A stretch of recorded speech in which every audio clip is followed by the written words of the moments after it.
What's going on, Steelers Nation? Welcome to Steelers Almighty. This is your man, Big B, Brian Hanley. Thank you for joining us for another edition here. Find us on youtube.com/Steelers Almighty or anywhere that you receive your podcast. You know, it is getting closer and closer to draft time with the Steelers. But overall, the Steelers right now, they're kind of in a crossroads. Quarterback situation was in flux. We were dealing with, let's just be honest, some subpar quarterbacking last year. Maybe they fixed the problem. Russell Wilson, Justin Fields, we'll get into a little bit of that. What do they need to do with the draft? I think there's some draft needs. I think all Steeler fans kind of feel the same way on who we need, or not necessarily who we need, on what we need. We'll break down some of the people that we do need to be looking at where we're drafting. And also, we're going to cover Mike Tomlin. Look, I know a lot of people out there are like, look, this is a make or break season for Mike Tomlin. We're going to dive into all those things today on Steelers Almighty. So appreciate everybody being here. Let's get to it. So the first thing, obviously, we're going to cover, we got to talk about the quarterback situation. Russell Wilson and Justin Fields. Look, Russell Wilson is a guy who has had a ton of success in this league.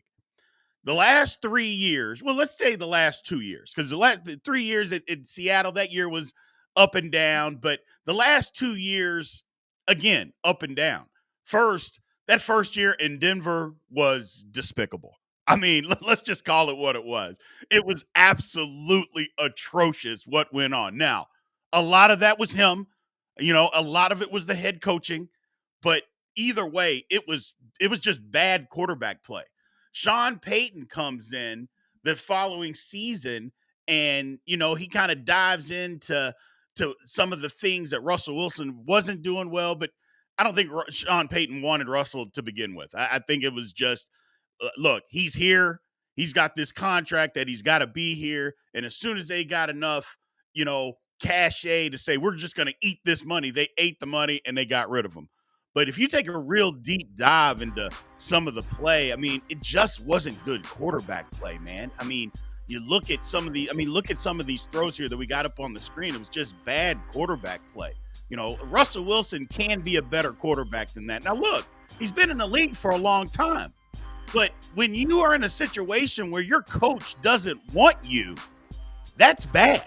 And regardless of how much of a veteran that you are, when you can feel that the coach is not behind you and the organization is not behind you, it's tough to play good football. I don't care who you are, and that's the one thing about Russell Wilson is that he came out and said, he's had the interviews. Look, they came to him and said, look, we need you to eliminate, the injury guarantee of your contract. And nobody, and I mean nobody, is going to do that. He is no different. So he didn't do anything that nobody else was going to do. He didn't know. He said no. And then they told him, well, we're going to bench you. He's like, okay. Well, then they come to him on that Thursday and say, well, we're going to play. And then they start playing well. They start winning games. And then they have a bad streak near the end of the season. They bench him, and then they get rid of him. Look, I think Russell Wilson needs to resurrect his career. Talking about Pittsburgh Steelers, he's here on a 1-year deal. It's basically a pay for play, or a play for pay, I should say. That's what he's doing. He's out there to prove it on a prove it deal. $1.5 million. He's still getting, $38 million from Denver. This is his opportunity. Now, as far as the Steelers are concerned, does he need to be the starter? I say no. And I know a lot of people are going to disagree with that, but here's the thing. If Russell Wilson plays well, isn't he going to want a new deal with the Steelers? I'm guessing he is. And the Steelers would be right in giving him that new deal. Look, the Steelers are ready to win right now. Okay, we don't need to be waiting and beating around the bush for 3 and 4 years trying to win a football game. Look, we're ready to win. It's time to get back to winning. And we'll cover some of that with Mike Tomlin later. So right now, it's win time. So if he plays well, they're going to give him a new deal. And the reason that that's a bad thing for the Steelers is because he's 36. What's he going to be around? Another 2 or 3 years? That's it. If Justin Fields happens to win the job, Justin Fields will be around for a decade. And that's what we want as Steeler fans. We want a guy that's going to be around for a decade. We don't need a guy that, hey, played well for a little bit and he's going to be here for a little bit. It's time. We want Justin Fields to say, you know what? You're here. You're playing well. You won the job. And now it's time to go. That's the whole thing. That's what Steeler fans should want. Again, I understand some of the struggles that Justin Fields has had in Chicago. Also understand that Justin Fields they didn't give him a lot of the things that they needed to succeed. Now, if Fields can't win the job over Russell Wilson, that's a totally different situation. But as Steeler fans, the idea situation is for Justin Fields, for him to win the job, play well, get a new deal, and he's our quarterback for the next decade. Russell Wilson, on the other hand, if that happens with him, it can be a problem. I shouldn't say necessarily a problem because it's not going to be a bad thing if he plays well. But we know in 2 or 3 years, we're going to need another quarterback. We don't need that. We're not used to that. I mean, the Steelers had Big Ben 17 years. I mean, we don't need to be recycling quarterbacks every 2-3 years. That's not what successful franchises do. And the Steelers have been that. Look, Fields has had a ton. You see the potential there. If he gets in the right structure, if he gets in the right organization, that number one is going to basically teach him how to play the quarterback position better. Look, Arthur Smith, we can say what we want about Arthur Smith at Atlanta, and it was bad. Let's not kid ourselves. It was bad. But he made Ryan/basket case Tannehill look like a competent quarterback at Tennessee, okay, as an offensive coordinator. He did that. And if you're capable of making basket case Tannehill look good, he's definitely capable of making Justin Fields look good. And not to mention, the offense is catered to making Justin Fields successful in what he's wanting to do. The problem with Russell Wilson, Arthur Smith's offense, it throwing the ball down the field in between the numbers. That is not what Russell Wilson thrives in, is throwing the ball down the middle of the field. He throws the ball outside the numbers. That's not what Arthur Smith's offense is about. I think we need to capitalize on what his offense is about. Give Justin Fields every opportunity to win the job. Just handing it over to Russell Wilson is a mistake. We can't do that. If we do, I think we're setting ourselves up for failure. I think we would be setting ourselves up to have a mediocre season, which every single Pittsburgh Steeler fan is over with. Enough with the mediocrity. We're ready to win. We're ready to win big. Look, I like Russell Wilson. I think he'd be a great mentor to Justin Fields, but I'm a Pittsburgh Steelers fan.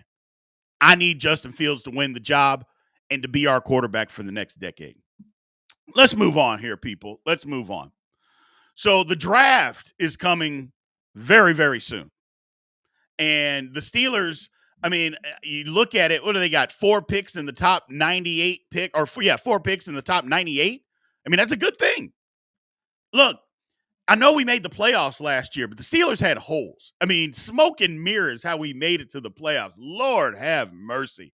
I have no idea how we pulled it off, but we pulled it off.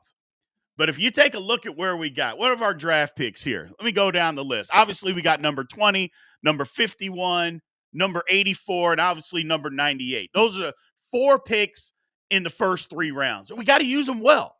Now, starting off, look, I don't think it's any secret that the Steelers need a center. Lord have mercy, do we need a center? Mason Cole, it is what it is. He just wasn't the guy. We need a new center. And there are some centers that are out there, people. There are definitely some centers that are out there to be had. Now, look, the Steelers missed on a center, and I think that's part of the problem. You look, Creed Humphrey was available a few years back. What happened? He's an all-pro. Let's just start there. He's an all-pro. He's been to 2 Pro Bowls. He's one of the premier centers in the league. Not to mention, now that Jason Kelce is retired, as long as Creed Humphrey, which there's no indication that he's going to slow down, he's going to be the Pro Bowl center for the National Football League for the next 5 to 6 years. The Steelers had an opportunity, man, and they passed. Tyler Linderbaugh, another one. That one is the one that stings. That one stings. Look, Creed Humphrey, we got Pat Fryermuth, okay? Would I have rather had Creed Humphrey? I think if Steeler fans are being honest, the answer is yes, we would have. But the Linderbaugh one hurts even worse because Linderbaugh was taken after we took Baby Hands Pickett, who is no longer on our football team. Lord have mercy. That's the one that stings because, again, he was a Pro Bowler this year. He's a good center. And he went to the Ravens. Man. That's the one that stings even more. That we had an opportunity, and instead we forced a quarterback down our throats for absolutely no reason. Pickett was a third, fourth round talent. We picked him in the first round, and we paid the price for it. I mean, literally, he's not even on our team anymore. So that goes to show you that the Steelers, look, I love the new regime. Omar Khan is saying we made a mistake. Well, first of all, that wasn't his mistake because he didn't draft him. Okay, he didn't draft Kenny Pickett. So he's saying we made a mistake. It's time to erase the mistake. We can get out of this right now and move on. I like it. So let's take a look at some of the guys that we can take at center. First round, I think we have to address it first. That's number one. We got to address center first. I know how the draft works. So you don't want to get into, okay, we got to take this position. We got to take that position. If you get into that mode, you're going to get in trouble. You got to take things as they come because you don't know exactly what other teams are going to take. So the draft is a huge ebb and flow. I understand that part. But center has to be the top priority. It just does. You know, we can't go without having a good center. You can't have a good line. Nobody's ever heard of having a good line and a bad center. That just doesn't go together. So we've got to do it. Now, look, everybody talks about Jackson Powers Johnson out of Oregon. First of all, I don't know for a fact that he'll be there when the Steelers are up at number 20. But even if he is, I'm under the philosophy of this. I want proven guys. He had one great season at Oregon. He was a backup in 2022. In 2021, he was a defensive lineman, people. Now, how many times have we seen guys that have 1 year of starting in college of experience, and then the next thing you know, they get drafted high, and then it doesn't work out? We've seen it over and over again. Not to mention, he not only has 1 year of starting experience, he changed positions. So that's what I'm talking about. Look, I get it that he's a great talent. I would rather have the proven guy. Give me Zach Frazier all day out of West Virginia. I love him. 3 years as a starter, started as a freshman, as a guard, moved to center. Give me him. Look, local guy. I bet he would probably die to play for the Pittsburgh Steelers. I love this pick at number 20. Now, a lot of people say, well, he's a second-round pick. There's no way that he's going to be around at 51. It's just he's not going to be there. So every now and then you got to reach. You got to reach. Now, I know there's a day 2 pick that's out there, and I actually really like him too. It is Cedric Von Prawn Granger. Started for 3 years at center for two-time national champ Georgia. He was a starter last year, a stalwart on their offensive line. I wouldn't be mad if we got him. I don't want him day 1, but if we picked him up day 2, if the two guys that we want aren't there on day 2, yeah, people, I like that pick. I like that on day 2, but we've got to address it. If we go past 51 without addressing center, I'm not sure that the draft has been successful up to this point. But that's what I think where we go. I think we address center first. Now, if we can't get center and what we want in the first round, just like the scenario I talked about, you and I both know that offensive tackle would be the next pick. I look, we're going to get to receiver, but not now. Not with no. We all love how hard Dan Moore Jr. tries. We do. But Broderick Jones is the Steelers' future at left tackle. Period. End of story. He's the future. It's time to move him over and go draft the right tackle or somebody else that can play right tackle. Like I said, we love Dan Moore. We love how hard he tries. But you know what? This is a results based business, and he just wasn't getting it done. As hard as he worked, he wasn't getting it done. Broderick Jones is head and shoulders better than he is. It's time to put him at the left tackle position and let him sit there for a decade.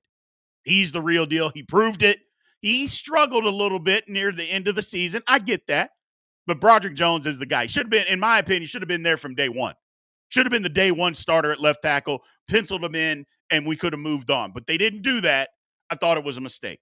I thought it was a mistake. Now, Amarius Mims out of Georgia is somebody that's being talked to or talked about.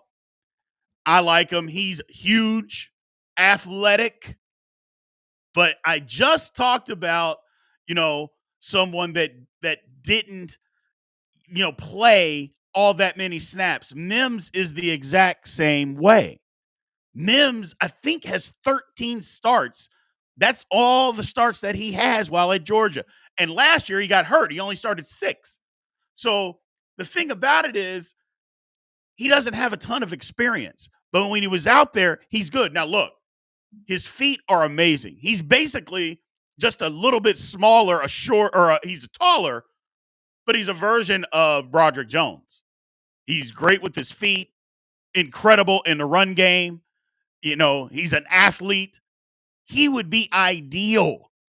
If the Steelers can get him at 20, they have to do it.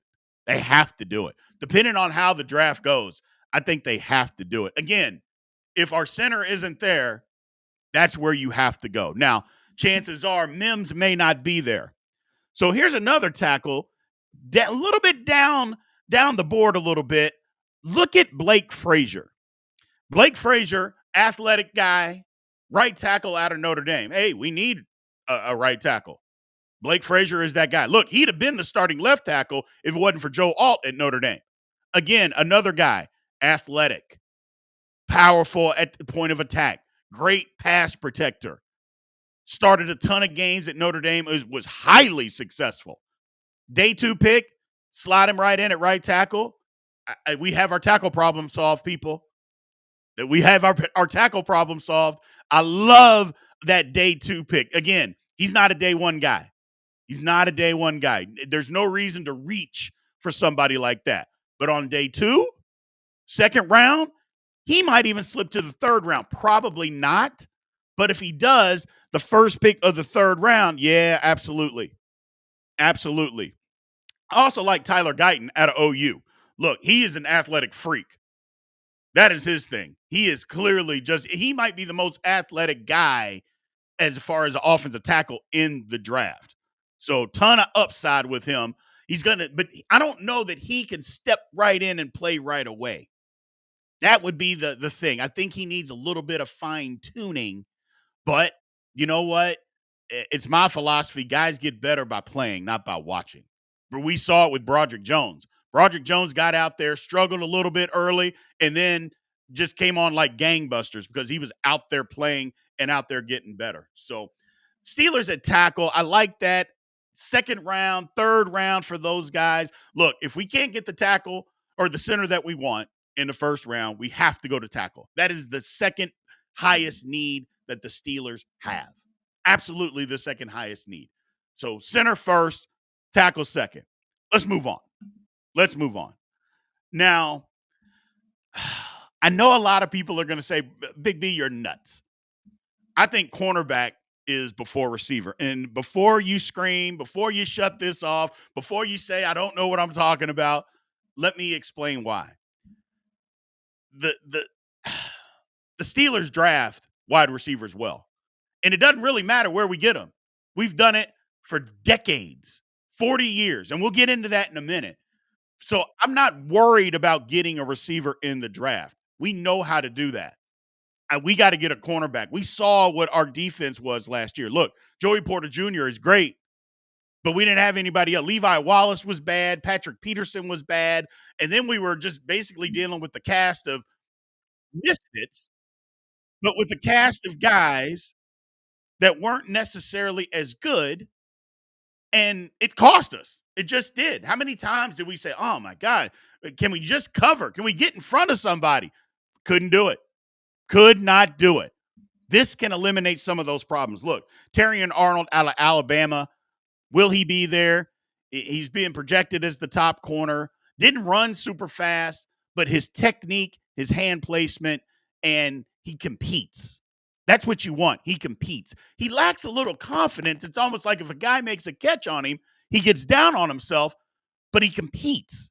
So, I mean, I like that in a corner. Again, he's not a speed demon, but if your hand placement is good and your technique is good, Nick Saban does an outstanding job of coaching defensive backs. That it was his specialty, and he has put a ton of defensive backs in the National Football League that excel. Heck, we got one in Mika Fitzpatrick. So Terrion Arnold would be great. A day 2 guy, 3rd round, and I think he'll be there in the 3rd round. Max Melton, yeah, buddy, out of Rutgers.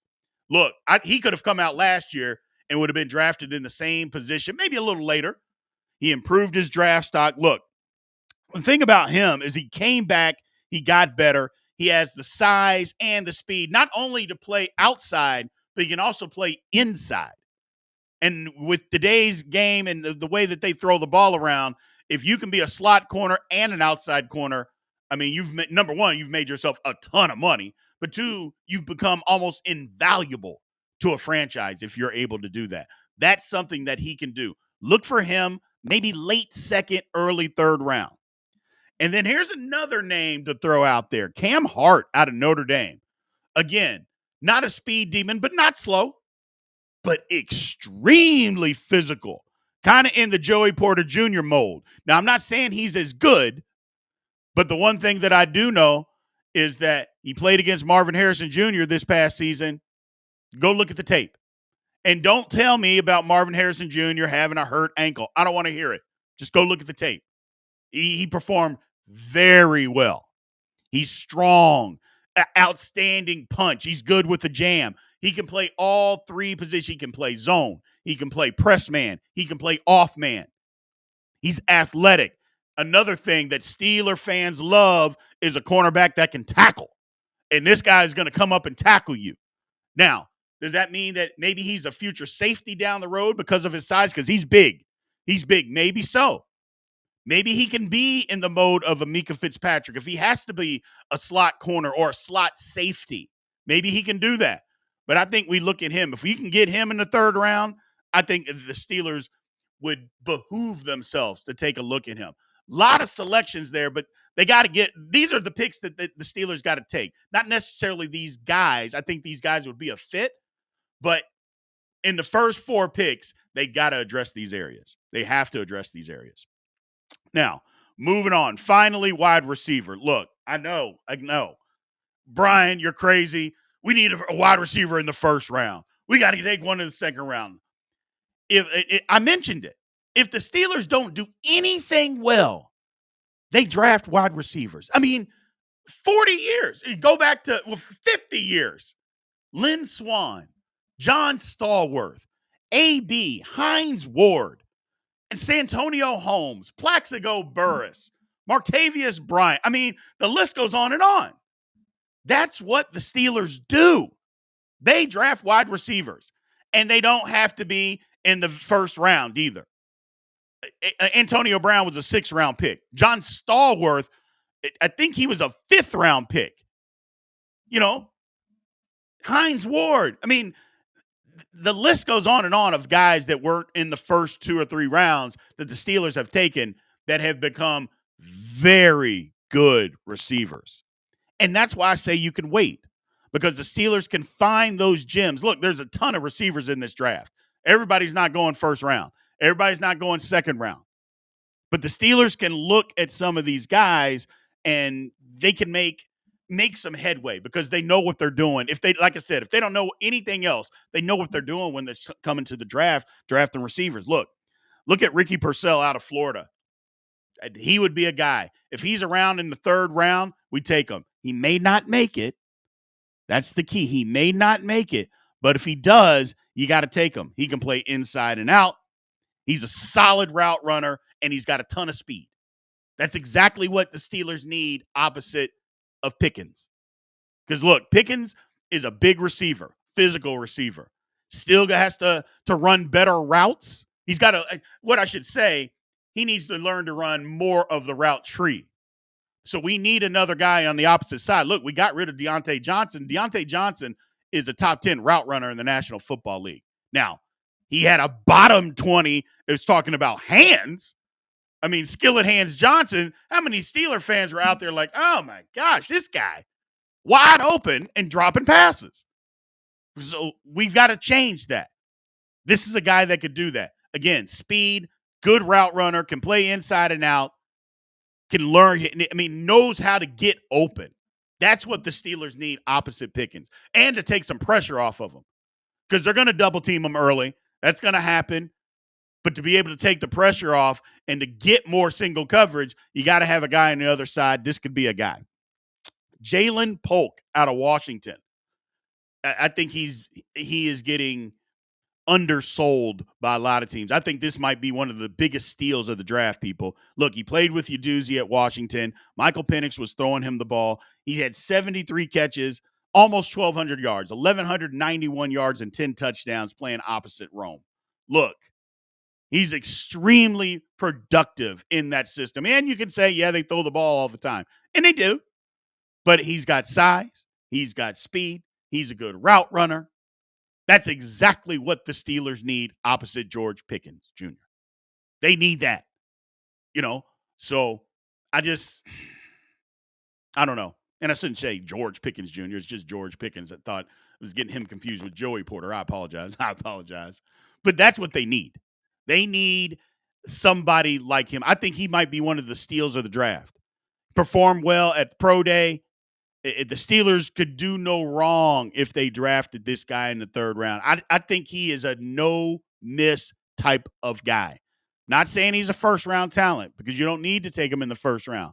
But if you can get him in the third round, or maybe even the fourth round, which I don't think he's going to last to the fourth round. But if he is, holy smokes, the Steelers have found something. Lastly, Jermaine Burton out of Alabama. Look, Jermaine Burton has as much talent as almost anybody in this draft. Size, speed, outstanding hands, and his separation is second to none in this draft. Character issues. Some character issues. Now, here's the thing. I think the Pittsburgh Steelers they're well equipped to deal with wide receivers with some character issues, with a little bit of character flaws. I think they're well equipped to deal with that, since we've dealt with it for decades. Do we want to dive back into that? I don't know. But I know as far as talent-wise, there's not a lot better than Jermaine Burton. Now, again, the issue comes with the character flaw. Mike Tomlin hasn't always been the best at dealing with those character flaws. But, the saying is out there, that we'll use you until your trouble outweighs your worth. And I think that's kind of the thing that most franchises deal with, is that, yes, we'll keep you until we can replace you. And once we can replace you, it depends, is your trouble worth it? And once it doesn't become worth it, they get rid of them. So Jermaine Burton, I don't know, a flyer. I know he's not going to last till the fifth round. That part I know. If we could get him in the late third, early fourth, or in the fourth, I think would be good, because, again, the talent, he was underutilized at Alabama. You're not going to go and look at his stats and say, oh, man, what happened here? He didn't have great stats. He's underutilized. But his separation and what he can do with the football, and how he can separate from guys at the line of scrimmage and in his routes, not many better in this draft. Just not. The talent is there. Is it everything there between the ears? I don't know. But like I said, late third, early fourth, I think he's worth taking a flyer on, man. Those are the things that I think the Steelers need to do in the draft. Like I said, they got 4 picks in the first 98. Got to address center. Got to address tackle. Got to address corner. And we definitely need to address wide receiver. Now, you guys might be murky on the order. I get that. But just think about the Steelers team and where they can go and what they need. You know we need a center more than we need anything else on this team right now. We got to have a center. And then tackle is right there next to it. Center is 1A, tackle is 1B. Now, you might flip-flop a little bit on wide receiver and corner, but the way that teams throw the football around and the way the game is played, I think you can't have enough good corners. And the earlier we can get one, the better. The earlier we can get one, the better. But I know one thing, the Steelers are going to get a good wide receiver. if nothing else, the Steelers are going to draft a good wide receiver. Now, moving on here, Mike Tomlin. Let's address some stuff about Mike Tomlin. I think everybody likes Mike Tomlin. Let me not say everybody. The majority of Steeler fans, we like Mike Tomlin. We love Mike Tomlin. And if Mike Tomlin changed his philosophy on how to win football games, I think everybody would be fine. Because number one, I think the Steelers would win more. But two, I think people would like that because football has changed. And for so long, Tomlin hasn't been willing to change with it. And what I mean by that is you can't win 17-14 anymore in the National Football League. That doesn't work. You can win games. You can have a 500 record or above, or just above, but you're not going out there. You're not winning playoff games that way. You're not winning Super Bowls that way. We like Mike Tomlin. And the thing about him, players all across the league are going to say, I would love to play with Mike Tomlin. That's true. I mean, but at the same time, we're Steeler fans. We want to win. And we don't care who the coach is. We would love it for it to be Mike Tomlin. But if it isn't, okay, fine. Just find me a coach that can win. That's what I want. And it's time for him to do that. It's just time. Enough of the BS. Enough of the BS. Now, the one thing that I will give Mike Tomlin credit for is that the Steelers went through a rebuild, and maybe we're still in it, and we're still able to stay afloat as far as a record-wise, being at or above 500. 17 straight seasons without a losing record. That sounds great, and it is great, but as the Steeler fans, do we care?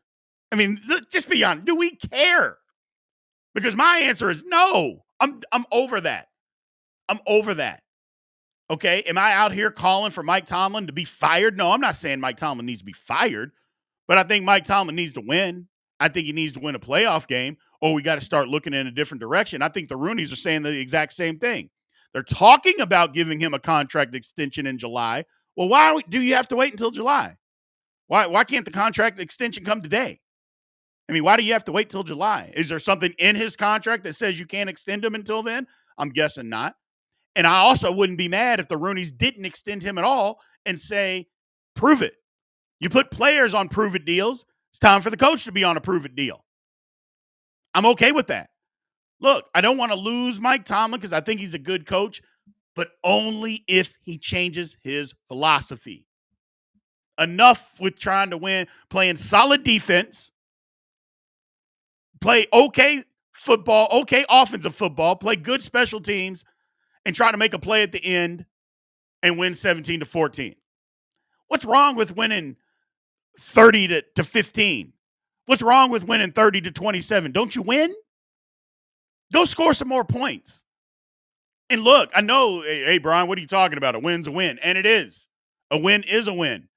But you have to be willing to dive in those high-scoring weeds to be able to win the games that you need to win. That's just the way football is played now. We don't have to like it, but that's the rules, especially since they changed all these rules against defenses. It's time the Steelers start to lean into this offensive stuff. It's time to lean in. Arthur Smith got to open up the playbook. Throw the ball down the middle of the field. Lord have mercy. It's time for that. And that's the thing about Mike Tomlin. And maybe he is being open to it. Maybe he's changing.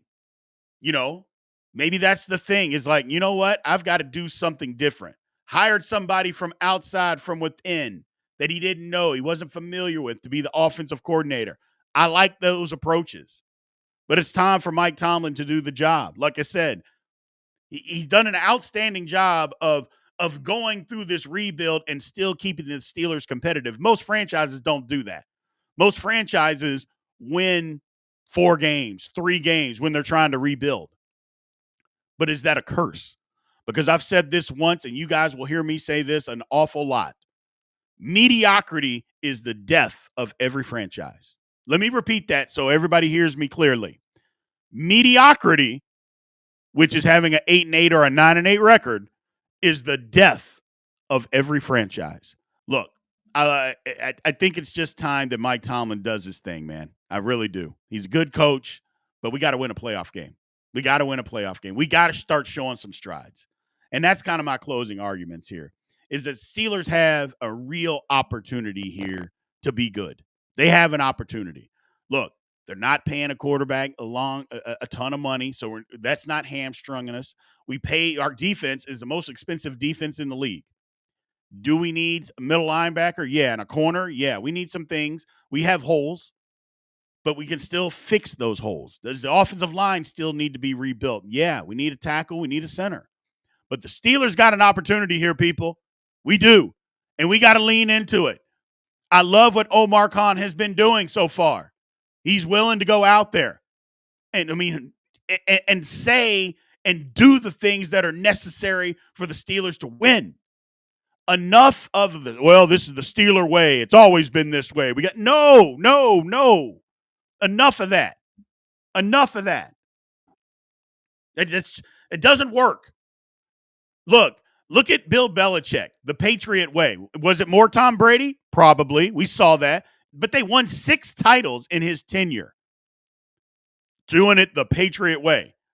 Well, as soon as things fell apart, they got rid of him. Now, again, I'm not saying that we got to get rid of Mike Tomlin, but if we're going to continue to do it the Steeler way, well, what if the Steeler way isn't working? Because to me, continuously being 9-8, 10-7, not winning a playoff game, that's not working. 7 years without a playoff victory, that's despicable. And everybody knows it. We have an opportunity. It's time for the Steelers to lean into that opportunity. And I think they will. I think this draft is going to be key. We're not done with free agency yet either, people. That's the thing. We're still not done. We've got other holes to plug. We've got depth to build. But the Steelers are on their way. I appreciate everybody being here, man. Like I mentioned at the beginning of the show, Steelers Almighty. You can find us on youtube.com/Steelers Almighty and everywhere that you get a podcast. Please like, follow, subscribe. The thing that really helps that Steelers algorithm, man, is when you click the like button. Next time, set your notification bell to know when all of our videos and everything come out. We appreciate it. Until next time, aloha.